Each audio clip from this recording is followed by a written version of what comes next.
Olá, meus amores, tudo bom com vocês? E dando sequência aos nossos vídeos aqui do meu canal, já peço que você curta, compartilhe e se inscreva e também ative o sininho. Hoje nós vamos falar sobre a Umbanda.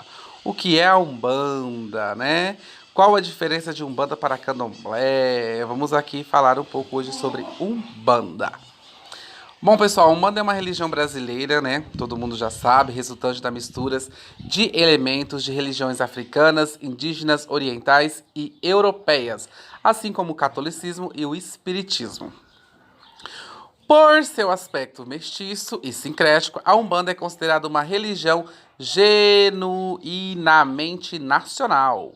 Uma versão bastante difundida sobre a origem dessa religião diz que ela nasceu durante uma sessão espírita no dia 15 de novembro de 1908, na cidade de Niterói, no Rio de Janeiro.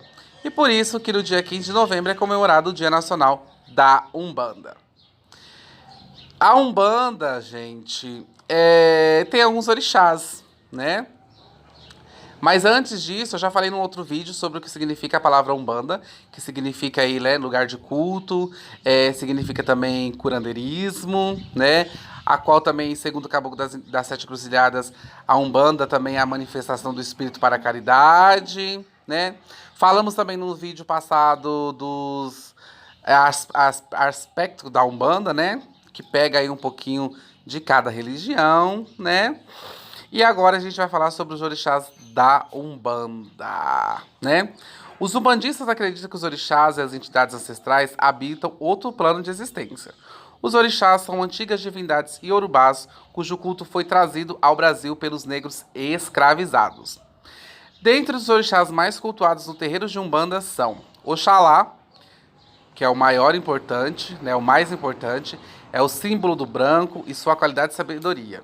Oxóssi, o orixá da caça, identificado como nas matas, nos animais e nas plantas. Xangô, o orixá da justiça e do trovão, seu símbolo é o machado. Iemanjá, orixá feminina das águas salgadas, rainha do mar. Ogum, a orixá guerreiro, associada à metalúrgia, à luta e ao trabalho. Oxum, orixá feminino das águas doces, associada à maternidade e fertilidade. E também seu símbolo é o ouro. Yansan, é o orixá feminina dos raios, tempestades, trovões e vendavais. Exu também, né? E Exu, que é o orixá mensageiro, dono das encruzilhadas e guardião das estradas. Seus símbolos são o tridente. No secretismo é Santo Antônio, como eu falei no outro vídeo aí passado, tá? Gente, as entidades de Umbanda, né?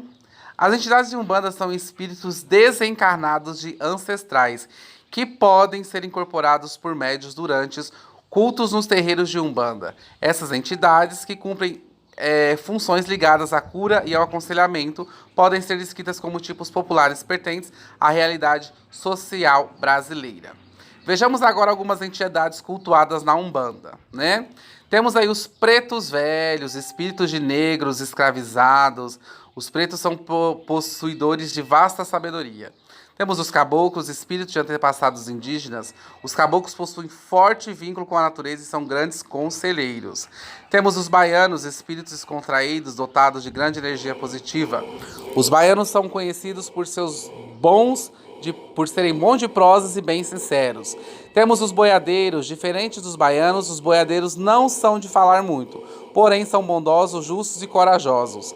Temos Zé Pilintras, também chamado de malandros. Os Zé Pilintras são os espíritos dos marginalizados pela sociedade. É o patrono dos bares e da vida noturna. Temos também as pombagiras, associadas à sedução, à força feminina e à liberdade, tá? Temos os marinheiros também, chamados de marujos ou marinheiros. Os marinheiros são associados às águas e são responsáveis pela limpeza e descarrego, tá? E dentre mais outras entidades de Umbanda. Bom, gente, a história da Umbanda, ela é muito linda, né? Então a gente vai falar agora um pouco sobre a história da Umbanda, né? Considerado-se o marco fundador da Umbanda, um evento ocorrido numa sessão espírita, realizada no dia 15 de novembro de 1908, na cidade de Niterói, no Rio de Janeiro, quando o jovem Zélio Fernandinho de Moraes, de 17 anos, recebeu o espírito dos caboclos das Sete Cruzilhadas. Foi nesse dia que a Umbanda foi anunciada. Zélio havia se recuperado de uma estranha paralisia no dia anterior e se atribuía essa recuperação à interferência de um espírito. Também, gente, é da onde vem, né? Lá no passado, que as pessoas tinham problemas e não sabia, e se ligava à espiritualidade, né? Na sessão do dia 15 de novembro, Zélio foi convidado a participar de mesa mediúnica e, inesperadamente, recebeu um espírito que anunciou as bases de uma nova religião. Nessa religião seriam discriminadas, como geralmente eram nas sessões espíritas, as mensagens de espírito de índios e negros escravizados. No dia seguinte, em sua casa, em São Gonçalo, Zélio novamente incorporou o espírito do caboclo, que anunciou o nome da religião, as normas do culto e fundou o primeiro centro de Umbanda no Brasil, a tenda Nossa Senhora da Piedade, que existe até hoje. Ao longo dos anos, a Tenda da Piedade foi atraindo adeptos. Enquanto isso, o Caboclo das Sete Cruzilhadas, sob a mediação de Zélio, preparava médiuns. Foram criados outros centros no estado do Rio de Janeiro, e em pouco tempo surgiram centros de Umbanda em outros estados do país. Data de 1930, o registro em cartório ao Centro Espírita Antônio Conselheiro, o primeiro centro umbandista de São Paulo. Em 1932, é fundado o primeiro centro de Umbanda em Porto Alegre. Em 1939, surge da reunião de todos os centros de Umbanda fundados pelo Caboclo das Sete Cruzilhadas, a Federação Espírita de Umbanda do Brasil. Hoje existem diversas federações e associações de umbandas espalhadas pelo Brasil e até mesmo em outros países, né? A origem da Umbanda, de forma bastante resumida, nasce na função dos aspectos do espiritismo, como os princípios da reencarnação e da evolução com elementos rituais e mitológicos de cultos de origem africanas praticados por ex-escravos e descendentes de escravos. Esses cultos secréticos eram dominados pejorativamente de macumba. Somam-se essas duas matrizes a influências católicas, indígenas e orientais. Por nascer da síntese desses diversos elementos, a Umbanda pode ser apontada como um exemplo clássico de sincretismo religioso.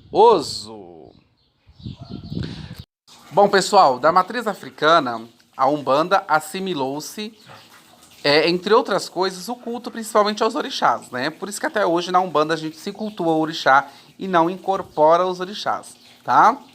Do catolicismo, a Umbanda herdou, sobretudo, os princípios da caridade e do amor ao próximo, tá?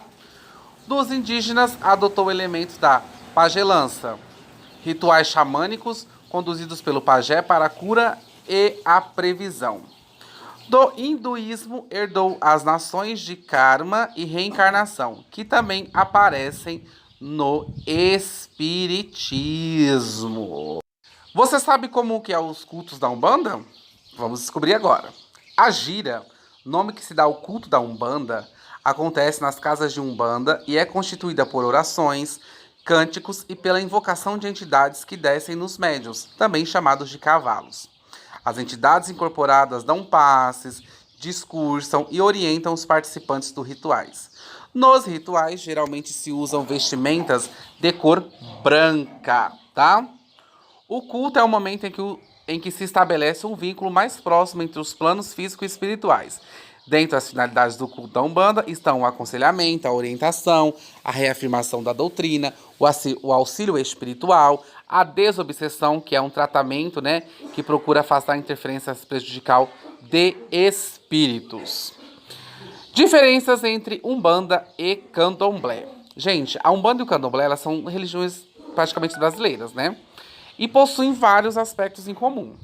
Porém, não podemos perder de vista algumas diferenças, tá? Como que a Umbanda, o Candomblé, quer dizer, o Candomblé nasceu na Bahia, tá? E a Umbanda nasceu no Rio de Janeiro, tá? No Candomblé, os orixás são cultuados como ancestrais divinizados. Já na Umbanda, representam as forças da natureza. No culto de Candomblé, não há participação de entidades, espíritos desencarnados, tá? Já na Umbanda, sim. Em suas práticas e crenças, o candomblé é mais vinculado à cultura africana. A Umbanda, por sua vez, é mais ligada à cultura brasileira. No candomblé não há atendimento espiritual através da figura do médium, como na Umbanda. O atendimento no candomblé é feito através da consulta oracular, pelo jogo de búzios, tá? No candomblé, há diversos rituais de iniciação para que essa pessoa se torne um candomblessista. O mesmo não ocorre na Umbanda. A Umbanda ela tem outros tipos de rituais, tá? Diferentes do candomblé, né? Como na Umbanda não se tem feitura de santo, tá, gente? No candomblé, não se mistura elementos de outras religiões. Já na Umbanda, sim, tá? No candomblé, não há sincretismo religioso. Já na Umbanda, existe o sincretismo entre os orixás e os santos católicos. O sacrifício animal é típico de candomblé e não de Umbanda, tá, gente? Bom, pessoal, isso é um pouquinho aí sobre Umbanda, isso é um pouquinho, né, que eu consigo trazer para vocês aí. Espero que todo mundo tenha entendido. E se você tiver alguma dúvida, só deixar nos comentários que no próximo vídeo eu resolvo. Axé pra vocês e até a próxima.